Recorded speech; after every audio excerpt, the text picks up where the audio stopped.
बौद्ध धर्म का प्रचार करें। और एक तो ये मौसम भी अच्छा रहता है, क्योंकि मई में बहुत भयंकर गर्मी होती है। फिर भी देख लीजिए, विचार कर लीजिए कभी बड़े बात भारतीय बहुत। मित्रों, परम पूज्य बोधिसत्व बाबा साहब अम्बेडकर, जैसा हमें उनके जीवन से पता चलता है कि 10वीं क्लास से वो चिंतित थे तमाम दलितों की बीमारियों से, छुआछूत, अनपढ़ता, अंधविश्वास, जो जितनी बीमारियां हैं उनसे। और वो जब से ही निरंतर आपके निराकरण के लिए निरंतर लगे, पढ़ते रहे, लगते रहे, लिखते रहे। 1935 में उन्होंने घोषणा की कि मैं हिंदू पैदा हुआ हूं, हिंदू मरूंगा नहीं, ये मेरी प्रतिज्ञा है। तो 1935 से फिर वो लिखते रहे, भगवान बुद्ध और उनका धर्म ग्रंथ साथ में था, चलाते रहे, जानकारियां देते रहे, पूरे संसार से बुद्धिज्म को ढूंढते रहे, खंगालते रहे। बाबा साहब भगवान बुद्ध ने भगवान बुद्ध को जिस तरीके से ब्राह्मणों ने विकृत किया उनके साहित्य को, उस सारे साहित्य को खंगाला। एक एक पुस्तक बाबा साहब अम्बेडकर ने पढ़ी है, ये ध्यान रख लेना। वो पाली के बड़े विद्वान थे। कोई ये कहे बाबा साहब ने तो पाली कहाँ से सीखी? बाबा साहब पाली के बड़े विद्वान थे। और उनका परिचय लास्ट ये है कि उन्होंने बुद्ध पूजा पाठ लिखा है, उसमें सारे श्लोक पाली के बाबा साहब अम्बेडकर ने डाले। तो मैं ये बात को यहाँ लाऊंगा कि जब 56 में दीक्षा दी तो 21 साल हुए।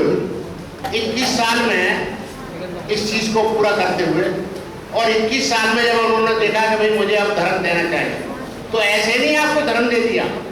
मैंने कहा ना, पूरी स्टडी के साथ, पूरे चिंतन के साथ उन्होंने आपके लिए बुद्धांजलि धम्मा लिखा।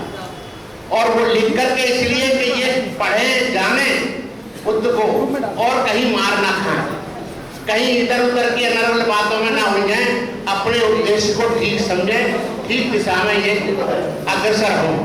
ऐसा करके बाबा साहब ने बुद्धांजलि धम्मा लास्ट दिन 5 दिसंबर 1956 को उसका प्रवेश लिख करके साइन करके बाबा साहब सोए थे। फिर हमारे बीच में वो नहीं रहे। मित्रों, दूसरी बात फिर मैं ये कहना चाहूंगा कि यही बाबा साहब ने आपको नहीं छोड़ दिया। उन्होंने कहा कि ये पूजा पाठ पद्धति नहीं जानते, तो उन्होंने ये पूजा पाठ पद्धति, जैसे मैंने बताया, बुद्धचर्या विधि हमारे पुराने बहुत बड़े भिक्षु थे, बोधा ने भी उन्होंने लिखी थी। लेकिन बाबा साहब ने भी ये पूजा पाठ लिखा है। बुद्धचर्या विधि की दो किताबें छपी हैं, और वो दोनों किताबें नकलों से छपी हैं श्री राजेश चंद्रा जी के द्वारा।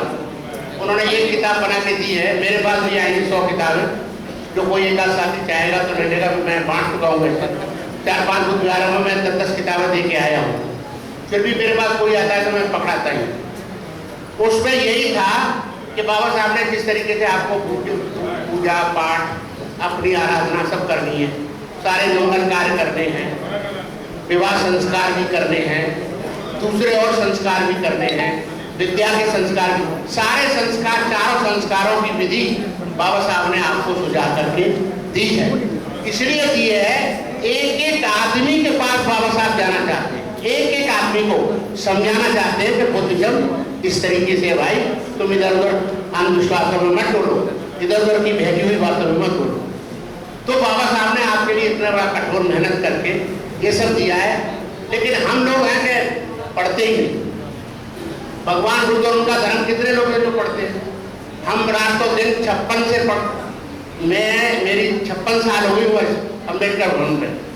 यहाँ मैं 1965 से बुद्धांजलि धम्मा पढ़ रहा हूँ। हर संडे को आता हूँ सत्संग में, 10-20 आदमी आते हैं जो भी है, और हम रेगुलर चल रहे हैं अभी तक। जहाँ जहाँ कहीं जरूरत पड़ी, अशोक विहार भी गए, पश्चिमपुरी भी गए, उधर भी गए, 2-2 साल मैंने उधर भी लगाई, सब जगह। तो मेरा कहने का मतलब यह है कि जब तक आप बाबा साहब के धर्म को पढ़ेंगे नहीं, तो उस पर आचरण नहीं कर पाएंगे। आचरण नहीं करेंगे तो आपकी पहचान नहीं बनेगी। हमारी पहचान नहीं बन पा रही है, वो कारण ये है क्योंकि सब सोचते हैं ये गंगा जी गए तो गंगादास, और जमुना नहीं गए तो जमुनादास, और पूजा पाठ आ गया तो ये सब जो है असर पसर नहीं चलेगा। थोड़ा इसको तवज्जो दो और इससे आपको फायदा है। मैं एक बात कहना चाहूँगा कि जैसे हमारे मित्रों ने बहुत अच्छी जानकारियाँ दी हैं, कई पाली के विद्वान हमारे बोल के गए कि भगवान बुद्ध को जब संबोधि प्राप्त हुई तो संबोधि प्राप्त करने के बाद उनको यह आवाज हुआ कि भाई मैंने जो इतना ज्ञान अर्जित किया है मैं इसको किसको दूं और कौन समझेगा मेरी बात को, मेरी समझ की बराबर का कोई आदमी है क्या। अब ये सोच के भगवान बुद्ध बैठ गए और निराश। तो वहां से ऐसा आया एक विचार जिसका नाम दिया गया सैप्रति ब्रह्मा। सैप्रति ब्रह्मा आया, पूरे वेद उसको बुद्ध गया को आरोपित करते हुए एक पैर से भगवान के सामने खड़ा हो गया, हाथ जोड़ करके बोला कि भगवान ये अनर्थ ना करें, आपसे मेरी विनती है। कहने लगे क्या? कि जो आपने ज्ञान अर्जित किया है, जो आपने मानवता के कल्याण का भले का जो मार्ग ढूंढा है, कृपा कर आप उसको बांटें, आप दें उसको, आप ऐसे ही ना छोड़ दें। तो भगवान की बात समझ में आई कि बात तो ठीक है भाई। तो उन्होंने दान का नाम दिया इसको। क्या कहा? दान। धम्म दानम जिनाति, यानी सब दानों में सबसे बड़ा दान है धर्म का दान। तो उन्होंने धर्म का दान शुरू किया और दान पारमिता में पहला, यानी 10 पारमिताओं में पहला शब्द है दान पारमिता। तो भगवान बुद्ध ने दान पारमिता दी और धर्म का दान यहाँ से शुरू होता है। तो जैसा कहा मेरे साथियों ने बताया कि उन्होंने बहुत सारे लोगों को देखा, आलार कालाम थे, राम बुद्ध थे, बहुत सारे उस टाइम के थे, संजय बेकरी पुत्र है, मुकुट कच्चायन थे, 7-8 तो बहुत मशहूर थे, बाकी 62 थे, 62 मत थे उस टाइम पर। 62 मतों में से अपनी बात को सही तरीके से कहना ये मायने रखता था। अब बात ये होती है कि संबोधि क्या प्राप्त हुई, ये सवाल है अभी तक, संबोधि क्या प्राप्त। तो जैसा पूज्य गोयनका जी ने निकाला है कि भगवान को 5 स्वप्न नजर आए वहां, जब वो वहां थे बुद्ध गया में, तो विपस्सना में 5 स्वप्न उनको दिखे। एक स्वप्न तो ये था, अब जैसे एक मेरे मित्र कह रहे थे कि बौद्ध धर्म से पहले कोई धर्म नहीं था, ब्राह्मणी धर्म था भाई, जो वर्णाश्रम धर्म है वो था ब्राह्मणी धर्म। उसी के पैरेलल में तो बाबा साहब ने ये खड़ा किया, भगवान बुद्ध ने ये 4 यार शब्द जो दिए, उसी के पैरेलल में ये जो 4 वेद हैं, इसमें ये अनर्गल बातें लिखी थी कि ब्राह्मण जो ब्रह्मा के मुख से पैदा है उसको झूठ साबित करने के लिए भगवान बुद्ध को ये धर्म आपको देना पड़ा। तो पहला संबोधि ये थी कि ये जो 4 वर्ण है, चलिए मैं छोड़ कर 4 वर्ण, उसका पहले खंडन किया। दूसरा 4 वेदों का खंडन किया, नहीं मानना। ये जो यज्ञ और ये बलि वगैरह देते हैं ब्राह्मण, ये नहीं मानना। ये आत्मा नहीं मानना, परमात्मा नहीं मानना। ये 4 चीजें बुद्ध ने पहले ही नकार दी, इनको नहीं मानना। अब इनका उद्धार करना।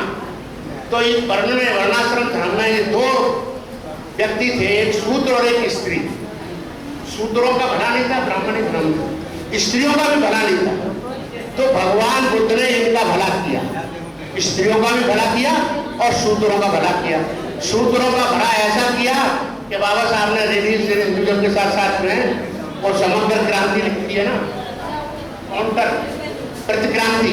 तो प्रतिक्रांति क्या थी कि भगवान बुद्ध के आशीर्वाद से सम्राट अशोक जैसे, चंद्रगुप्त जैसे बलशाली राजा इस वर्ग के पैदा हो गए।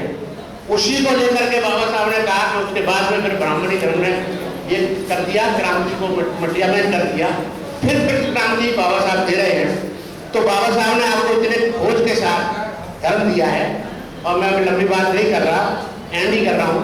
तो कहने का मेरा मतलब है कि बहुत यथक प्रयत्न के साथ मित्रों एक छोटी सी जानकारी दे रहा हूँ। मैंने कहा ना राजेश चंद्रा, लखनऊ में राजेश चंद्रा हैं, उन्होंने छोटी छोटी 5x5 की कोई 10-15 किताब निकाली है छोटी छोटी। उस किताबों को वो फ्री बांट रहे हैं और पूरी दुनिया में जा रही है।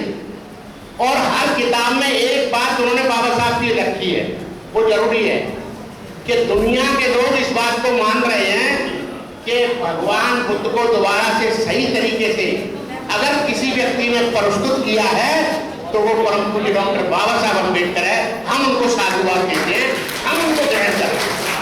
तो दुनिया के इंग्लैंड के 50 पादरी, उसमें बाकायदा उसमें किताबों में नोट है, अमेरिका के और मुसलमान तमाम अरब कंट्री के, उन सब ने चिट्ठियां लिखी हैं और अपना इंट्रोडक्शन दिया है कि भाई हम बाबा साहब की बात से सहमत हैं और हम बौद्ध होने जा रहे हैं। तो मित्रों, इतनी बात कहकर के अपनी बात समाप्त करता हूँ और आप सबको साधुवाद, आप सबको आशीर्वाद और आपको शुभ आशीर्वाद भगवान बुद्ध का हो, कल्याण हो। जय भीम।